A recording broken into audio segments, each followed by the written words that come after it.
Isang buwan lamang pagkatapos ng transmigrating, natanto ng taong ito na wala siyang iba kundi ang kanyang magandang hitsura. Ang sandali na si Tubak ay lumakad sa sekta, ang mga babaeng hiyawan ay sumigaw tulad ng kulog na naghahati ng kalangitan, mabilis na tumingin, ito ang ikalimang elder. Ito talaga ang ikalimang elder. Kabilang sa siyam na elders ng aming sect, tanging ang ikalimang elder ay napakabata. Siya ay tunay na matikas, banayad bilang jade, na may isang pambihirang aura, pino at magalang, isang tunay na talento. Ikalimang elder, saan ka pupunta? Ngumiti lang si Tubak at casual na nagsabi ng tatlong salita, na nag-recruit ng mga alagad. Sa sandaling ito, lihim niyang naisip na ang mga taong iyon ay mababaw lamang, hindi napagtanto na bukod sa kanyang magandang hitsura, siya rin ay isang sobrang badass. Sa pagtingin sa screen ng system, nadama na nasiyahan si Tubak. Ito ang kauna-unahang pagkakataon na inirekomenda ng system ang isang red fate na bata sa kanya.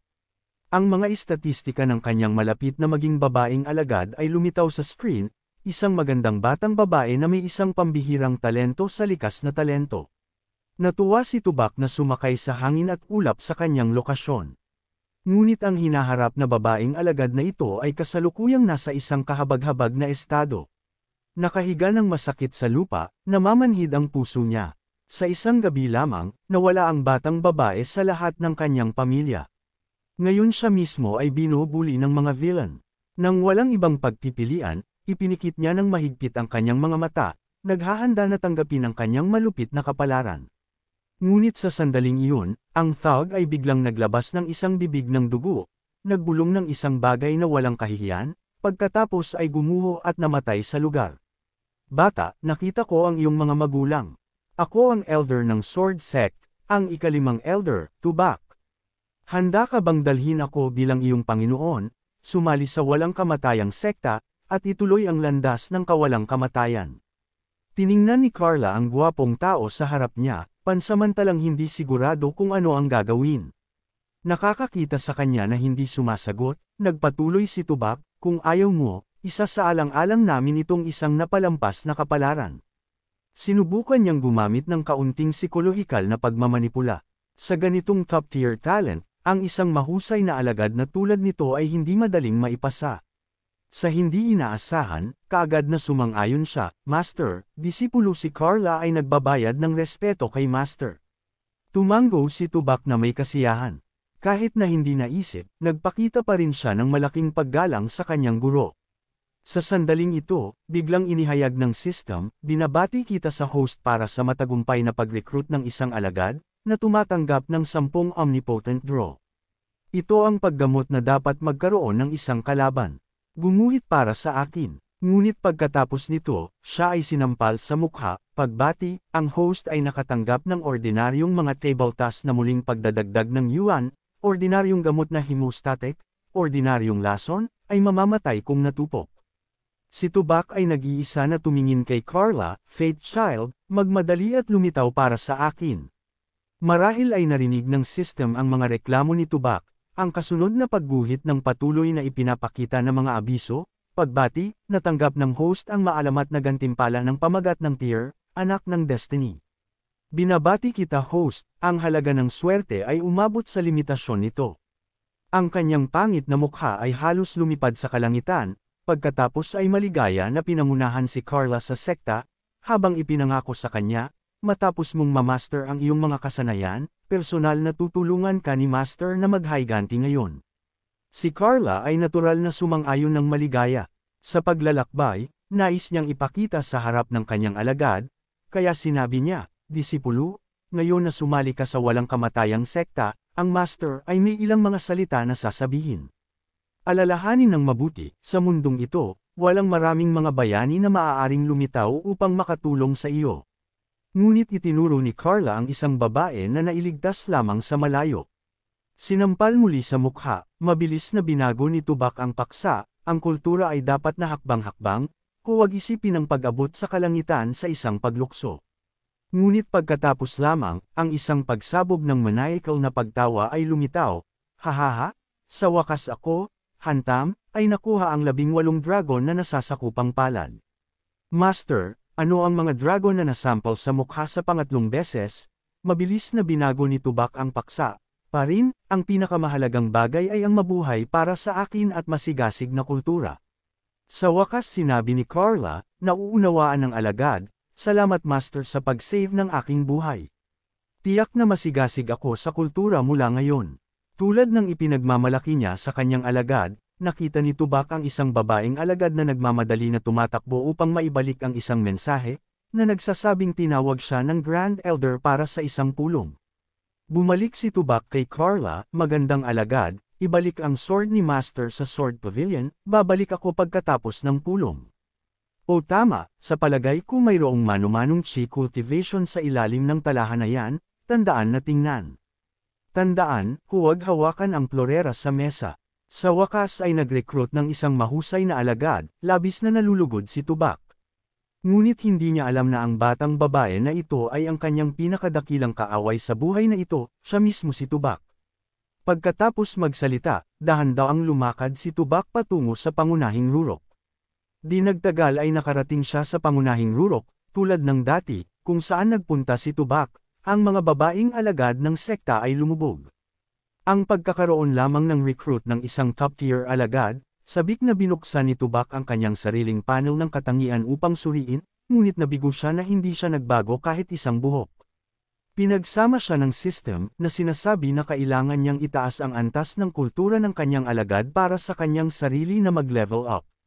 Bumantong hininga si Tubak, para sa kanya, ang sistemang ito ay nagbigay sa mga tao ng isang hindi maaasahang pakiramdam mula sa simula. Kaya, hindi pinapansin ang mga papuri ng kanyang handsomeness mula sa mga babaeng alagad na nakapaligid sa kanya, ang isip ni Tubak ay gumala sa ibang memorya, naalala niya ang mga kaganapan mula sa isang buwan na ang nakalilipas.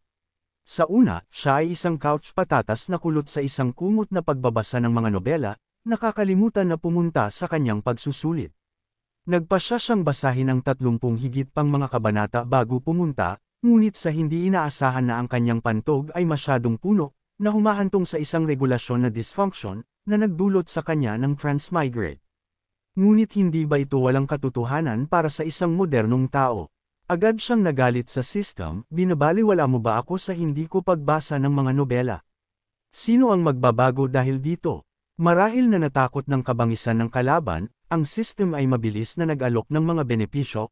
Matapos mag-recruit ng host ang mga alagad na ginagabayan ng system, maaari kang gumuhit ng mga gantimpala. Kapag ang antas ng mga alagad, ang mga gantimpala ay direktang mad-obel. Bukod dito, ang pagkakakilanlan ng host ng transmigrated ay isang elder ng sekta ng sword, hindi lamang sa lakas na nagtatanggol sa langit kundi pati na rin walang cap-ores na kagandahan. Kung ikukumpara sa iba pang mga nobelang transmigration, ang una na clueless protagonist ay talagang napaka-domineering. Ngunit pagkatapos ng pagpasok sa lipunan, napagtanto niya na wala siyang ibang hitsura. Tulad ng malapit na piliin ni Tubak ang kanyang ilong, isang pakiramdam ng panganib na nasaktan. Little Buck, sa wakas ay bumalik ka na. Narinig ko mula sa mga alagad na ibinalik mo sa isang napakagandang babae, tama iyon. Nagmamadali si Grand Elder Van Non Bintam, niyakap ng mahigpit si Tubak. Little Buck, sa wakas ay bumalik ka na. Namiss kita hanggang kamatayan. Nahaharap sa biglaang pag-atake na ito, nais lamang ni Tubak na sumigaw, tulong. Tulong, tulong. Ito ay labag sa mga patakaran. Pangalawang Elder Titan Y ay nagsalita, hiniling ko ang Grand Elder to isip ng kanyang imahe ng kaunti. Emph, ikaw ay matandang fogey. Nagbago ako ng mga lampi ng Little Buck noong siya ay maliit. Walang bahagi sa kanya na hindi ko pa nakikita. Titan Y hindi na mapigilan, tingnan ang inyong sarili, mukhang maayos ka ba? Ang marangal na Grand Elder ng sect na naghahaplos ng kanyang mukha laban sa ikalimang Elder. At ang ikalimang Elder ay umamin na na-infatuated sa mga babaeng alagad, ang kanyang kultura ay nasa kalagitnaan ng yugto ng Hokaisa. At ikaw din, ika-6 na junior brother, bilang ika-6 na elder ng sekta ng sword ngunit ikaw ay isang alkohol, hindi ka ba nahihiya? Naririnig ito, ang ika-6 na elder ay naging mas nasa sabik. Ika-5 senior brother, dapat mong subukan ng mas mahirap. Tumingin sa akin, nasa maagang yugto ako ng fanho. Bago siya makatapos, sinipa siya ng pangalawang elder. Ipinagmamalaki mo ba? Kami ay isang top-tier na sekta, kung paano magkakaroon ng mga elders ng isang top-tier na sekta na may hindi magandang kultura. Inilabas din ng Grand Elder si Tubak. Mabilis niyang sinubukan na mamagitan, ngunit lahat tayo ay mga elders na magkakasabay, hindi katulad ng iba pang mga sekta na lumalaban sa kanilang sarili sa buong araw. Sige, pumunta tayo sa pangunahing punto. Pag-usapan natin ang tungkol sa recruitment conference na ito. Nagulat si Tubak. Ang bagong komperensya ng recruitment ng mag-aaral ay nangyayari lamang minsan bawat 50 taon, talagang nakakakuha ng gusto mo. Maaari bang magkaroon ng mga kakayahan ng system? Ang taong namamahala sa recruitment conference ay dapat magkaroon ng malakas na lakas, at mayroon ding maraming oras. Sa wakas, dapat silang magkaroon ng mahusay na mga kasanayan sa pagsasalita, kung hindi man ang magagandang panla ay mai-snatch ng iba pang mga sekta. Ang mood ni Tubak ay lumipat mula sa komplikado hanggang sa madilim. Hindi niya nakamit ang alinman sa tatlong mga kondisyong ito, walang talento sa pagsasalita, walang lakas, at walang oras. Nagsalita muli si Titan White, kung gayon ako, ang iyong junior sister, ay kukuha sa mahalagang gawain na ito. Kabilang sa mga naruroon, mayroon lamang akong lakas na maging responsable para sa recruitment conference ng sekta.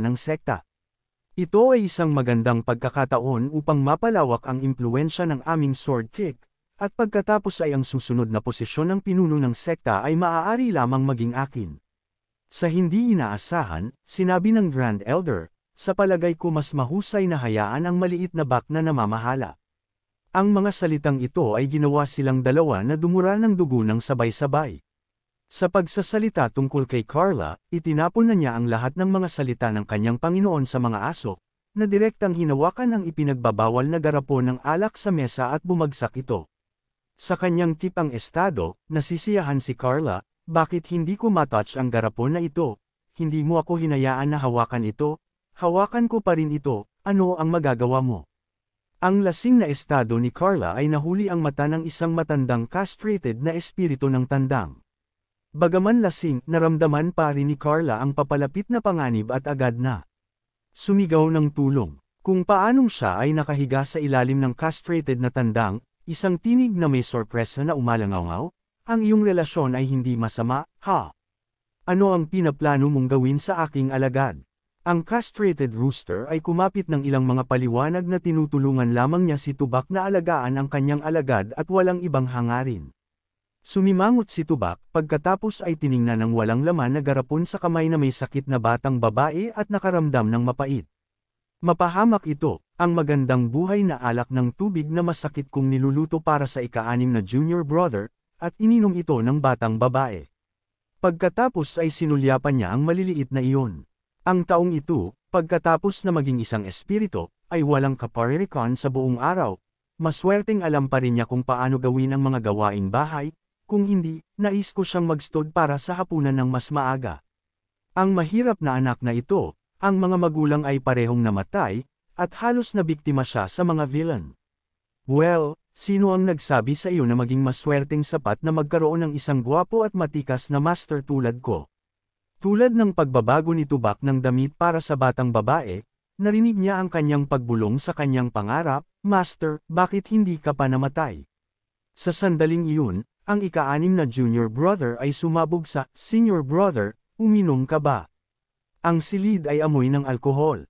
Ngunit hindi niya inaasahan ang eksena bago ang kanyang mga mata ay sobrang init. Senior brother, kung nais mong gawin iyon, dapat na sinabi mo kanina. Ito ay kasalanan ni junior brother para sa panghihimasok. Babalik ako sa 1 minuto. Nagmamadali na ipinaliwanag si Tubak. Junior brother, bumalik ka, hindi ka nagkakaintindihan. Ngunit pagkatapos ay naisip niya, ano ang sinabi mo lang? Tumatagal ka lamang ng 1 minuto, ang iyong buong pamilya ay tumatagal lamang ng 1 minuto. Ang ika-6 na junior brother, sa gilid ng luha, ay nagsabi, Senior brother.